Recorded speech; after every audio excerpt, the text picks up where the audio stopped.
நீங்க பெரிய இடத்துக்கு நீ படிச்ச பொண்ணு, படிச்சிருக்கீங்க, வசதியா வாழ்ந்துட்ட, வசதியான குடும்பம் பேசுற. Correct sir. நாங்க அப்படி இல்ல.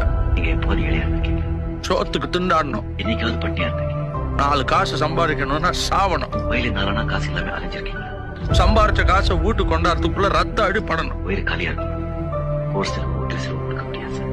அதனாலதான் எங்களால கோர்ட்டு போலீஸ்ன்னு நினைக்க முடியல. அவங்களுக்கு வேண்டிய நியாயம். திருப்பி அடிச்சா தான் அடியில இருந்து தப்பிக்க முடியும். நடு ரோட்ல போட்டு அடிக்கிறதா நியாயமா? 4 பேர் சாப்பிட விடவும்னா எதுவுமே தப்பு இல்லை. அதுக்காக நீங்க செய்யறதெல்லாம் சரியாயிடுமா? நீங்க எது செஞ்சாலும் சரி, நாங்க செஞ்சா தப்பு. என் மனசுக்கு எது சரின்னு போடுதோ அது மட்டும் தான் நான் செய்யறேன். கோர்ட்டும் அரசாங்கமும் சட்டப்படி செய்ய வேண்டியது தேவராஜும் சூர்யாவும் செய்யறது தப்பு. என்ன பண்ண சொல்றேன்? ஆனா அவங்க எல்லாம் நிறுத்த சொல்ல. எல்லாத்தையும் விட்டுருங்க. செத்துருவாமா? இது சூர்யா சார். இதெல்லாம் நாங்க என்ன வேணும்னா செய்யணும். வேற வழி இல்லடா கண்ணா. Sorry. Watching videos without subscribe is injurious to YouTubers மற்றும் உயிரை கொல்லும்.